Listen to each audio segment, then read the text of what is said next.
If you love talking about cats, but your friends and family are kind of over it, this is the podcast for you. Join your hosts, Danielle Stray Woolley and Elizabeth Calico Gearhart, on the Jersey Podcats, where everyday cat lovers share funny stories, challenging situations, and ask their questions about cats. All right, let's get right into this episode. Hello, everyone. I'm Danielle Woolley. And I'm Elizabeth Gearhart, and we are the Jersey Podcats. I'm going to try to not bop my head. I like it. Yeah. It's funny. I don't know why I'm even sharing this, but we were out to dinner. We hadn't gone out to eat in a little bit. And whatever I was eating was so good. I remember I was watching a meme where there's like a little kid doing a dance like this when he was going, like in my belly or whatever.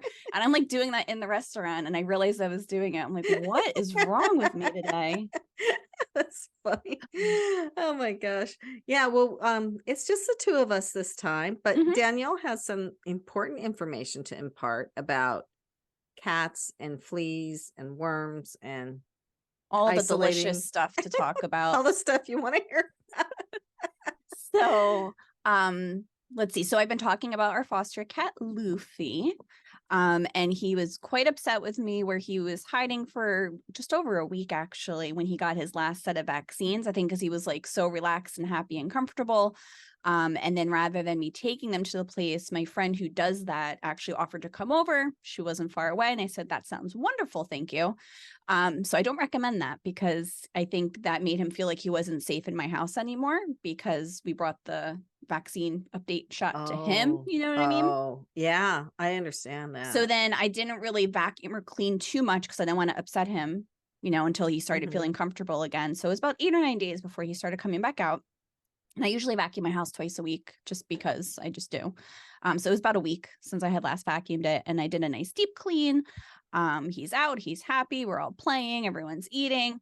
And I happened to notice something on his hiney. So I think that there's litter stuck on him. I'm like, dude, do you not know how to use a litter box? What's going on here?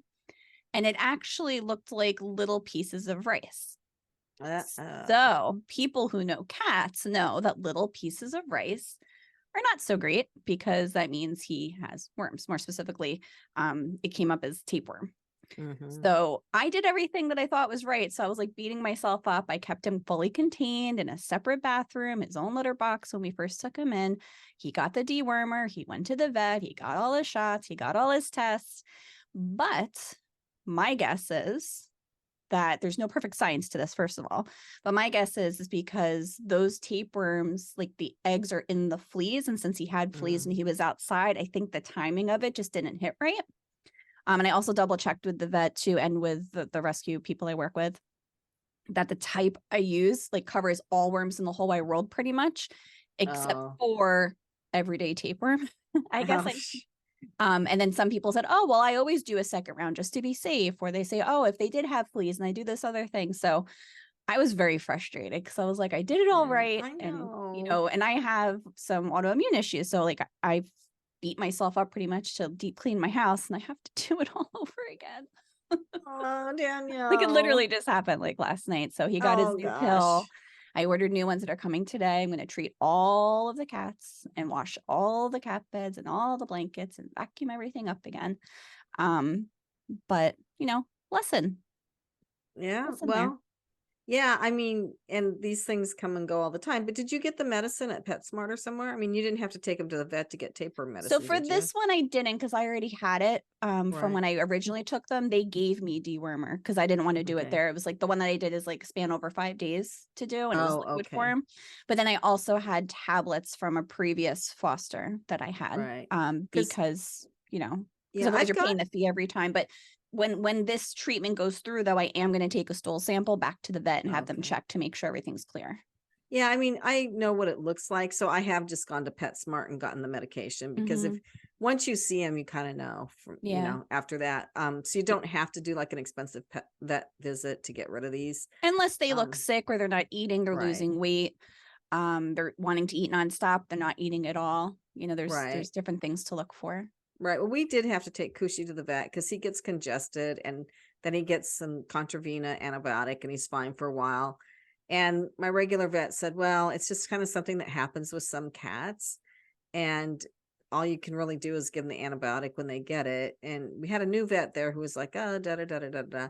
And Danielle, you're gonna Was it love just this. like that? Da da da da da da da da Well, da da kinda. da da. But you're gonna love this. You know what he says to me? He says, well, you can give a cat Zyrtec. And you were like, don't even get me started, dude. I'm like, wait a minute. I was the one who forced the vet to tell me that I could give Max Zyrtec. Like, I where know were all about you it. 2 years ago? Yeah. Or however long it's been. Yeah, I know all about Zyrtec and cats. But anyway, he got the shot and he's much happier, and he's playing with Lily a lot, and he's playing with Max a little bit. And he's snuggling with me a lot and snuggling with my daughter. She actually had both him and Max on her, but spread out today, which is unusual because usually he wouldn't let Max that close to him. So he's feeling much, much better. Good. Yeah. Good. I wanted to share about that though with Luffy. Well, one, because I told everyone I'd keep them updated on how he's doing. But two is before I had Fleas in my house, because I was always that person, and I keep sharing. Like I used to have different viewpoints, and I was that brat sometimes that would say, well, why is your cat outside? Or my cats are really inside, so they don't need flea medicine. Well, that's not true, because my indoor only cats got fleas like a year or two ago. And I had never had fleas before, so I didn't know what to look for. Until one day I was like, there's little drops of blood in the sink, and not to be gross, but my gums are very sensitive. So I thought, oh, that's gross. I must have left that in when I was brushing my teeth. And then I happened to mention to my sister, she's like, nope, you have fleas. Go get flea meds. And I was like, what? I had no idea, because when the fleas are on the cat, they're pretty much sucking or eating their blood or whatever you want to call it. So then that's like little blood droppings or their poop. This is they're cool stuff little here. black dots, right? And if it gets wet, then it releases like dried up blood. So I was like, gross. how did I not know this? I've had these cats for how many years? I know, there's still so much I don't know. Fleas are so disgusting. But then I felt gross. I'm like, how did I not know they were in my house? Am I dirty? But they could have come in from one of the days where I was transferring, because I used to hold the cats for rescue just in my bathroom, right? And then that's probably where the they clinic, and it could have come from that. But I couldn't really tie it down to that time frame. It could have just been we were on a walk. We have tons of leaves and dirt and sand, and my husband goes on walks twice a day sometimes. He could have picked it up from the trail. Not blaming you. But it's just, you don't know. He's sitting over there next to her. Yeah, we could have gone to a friend's house who had it, and we you just don't know. So it's funny because I used to remember like, ew, how did you get fleas? Like, don't you clean your house? And like, yes, I do clean my house, and I have no idea how I got them. Oh, I know. So yeah. So things have been pretty calm here with the cats. Pretty good. I haven't had to take them to the vet too much. I did have a weird dream the other night though. I dreamed that I had to give Lily away. Why? And I don't know. And I was in the driveway and somebody I'll was take there, you, Lily. and they were like going to take Lily. And then I was like, no, you can't take Lily. I need to give you this dog. I don't know what it was. And I had this little dog with me. So I have no idea where my brain was going with that. Oh my gosh, that's so bizarre. But Lily is safe and sound in my house, and still purring in the pillows at night, and happy as can be. Yeah. And my daughter was on the podcast a while ago, and she went with me to the vet when Lily had her fur got matted up in the back, and my daughter and I took her to the vet and they shaved her. And Lily never liked her before that, but then ever since that, she's just loved my daughter because she associates getting her fur fixed with my daughter, I guess. Aww. I know. Yeah, my Callie cat, when we first took her in, was the opposite. And I joked about this in previous episodes. She played me to get into the house. And then I was the one who took her for her spay and her shots and everything. And then after that, she wanted nothing to do with me. She was my husband's cat. Oh, yeah. It happens. Well, Max goes and hides. I mean, I walk over to the counter where his medicine is, and he knows. And then he goes and hides, and then we have to pull him out. And it's almost a game because he knows he has to take his medicine. But he would play this game every single night with his medication. He's such a brat. That's funny. Yeah. You know how I always talk about using like the gravy treat tubes for giving the medicine. So I'm pretty sure the dewormer pills are like on my front porch right now. I just haven't made it outside yet. And I have to ration because I only have 6 tubes left before my shipment comes on, I think Thursday. And I also use them for Thor's happy pill. So I'm going to be like sectioning off little amounts of gravy to give all the cats their pills. And then, or I could just not be lazy and go to the store and buy more. But Who wants to do that? It's cold here in New Jersey now. I don't like going out in this freezing cold. Yeah. But yeah, I know who wants to do that. So Well, yeah. the other thing I wanted to share is just because our last episode we were talking about like cat reunion stories and like lost cats and how to find them. There was a cat that was lost, and I want to say it was like 10 years ago that they had adopted from the local shelter, and they exhausted all their options too. They looked everywhere. They did the posters, did the flyers, and they just kind of gave up that the cat, that might be exaggerated, maybe it's like 5 years, but it was many years ago. It turns out that there was a hoarding animal case. Again, this is like the 4th or 5th one I've heard about just in New Jersey alone. I can only imagine in other areas of the world. But when they got to the shelter, the cat was microchipped, and the cat that had gone missing was actually in this hoarder's house, and it got reunited with its owners. Oh, they got reunited, so it's a happy ending. Yay! Well, I'm glad that it got home. Yeah, it's amazing that our last episode, we talked to somebody who helps people find lost pets, and she has all sorts of ideas and tips and tricks. And there are people that actually use dogs to help you find a lost cat, to try to smell where the cat went. Well, I tell you what, she even mentioned that some people were starting to train cats to do the same. Yeah. If Loki ever went missing, Thor would find him in 2 minutes. Because as I've shared, sweet. Thor is like looking for him. If he doesn't see him, he's sniffing for him. So I can see that. I think Max would find my other 2 cats, because Max is always like right on top of him. But you know, the other thing about Max that is so funny, my daughter pointed it out this morning. Anytime someone goes in the kitchen, Max, no matter what he's doing, he's on full alert. Like he could be sound asleep. He hears that refrigerator door, especially. He's wide awake. His head is popped up. Does he run in there? Yeah, most of the time, yeah. I mean, it's hilarious. That's how 3 of the cats are with turkey. They see me go to the fridge and they think they're getting turkey. And sometimes I have to show them, like, open the drawer, like, there's no turkey in here. I'm so sorry. Like, this fridge is not yours. It's mine. Old Mother Hubbard. Yeah, it's so funny. The other cats really don't even care. But Max is just, so he always knows what's going on. He always knows which cat is where. So yeah, I think he could be a bloodhound type of cat if Lily or Cushi went missing. Yeah, but Cushi likes to hang out under the deck and under the screen porch. There's leaves and stuff under there, so during the summer sometimes he'll sleep there. But I do want to say I did not let any of the cats out on Halloween at all. Good. Yeah, because you can't do that. You can't let your cats out on Halloween, which I never understood. So like, I forget who I was talking to about this, but I think the first time I was going on a cruise and people were like joking, like, oh, don't go to the Bermuda Triangle, something awful's gonna happen in the Bermuda Triangle. And then I always heard stories of like, don't let your cats out on Halloween, something awful's gonna happen to your cats. But like, thankfully, I've never personally heard of anything happening, and I've never lost anybody in the Bermuda Triangle. So I wonder if like it's a real thing or if it started from a book or a story, but I'm on the side of like being more cautious. Yeah. And I'm making them come in at night now, even if they do want to stay out, because it's so cold. It's like, I don't care if you think you want to stay outside. I don't want you getting sick. It's too cold out there. You should sleep inside. So they do. So they're all sleeping inside and going out a little during the day, but not too much. I mean, my cats have gradually gotten to the point where they hate cold weather. They didn't used to mind it so much, so they hardly go out when it's cold anymore. So. Oh, you know, the other thing I wanted to mention tied to the Fleas is one of the foster cats through the rescue, through Tommy's Cats, and then it's going to be available for adoption, or he is available for adoption through Pet Adoption Network. He started getting like itchy scabs too out of nowhere. We couldn't figure out what it was. And the vet said that it could have been a flea allergy. Like some cats are just allergic to the fleas. I had a cat like that, and he'd get a shot, and then we moved and the vet wouldn't give him the shot. I'm like, just give him the shot. But that was before like Revolution and stuff. So now like Max gets his Revolution Plus all the time, and the other cats get it too. So yeah, for Max, I was hoping it was something simple like a flea allergy, and Revolution could stop it. But yeah. You're reminding me that mine are all due for their flea medicine now too. And I don't use collars. I use the drops in the back of the neck too. Yeah. And then I also just clipped nails. So we successfully got 2.5 cats clipped. Tony's currently walking around with one long nail hand and one regular hand because he acted like we were murdering him. And it's interesting because you can hear him like catching the carpet when he's running around. Oh yeah. And it's like, you got a flat tire there, bud? Like he's like getting stuck with his one paw.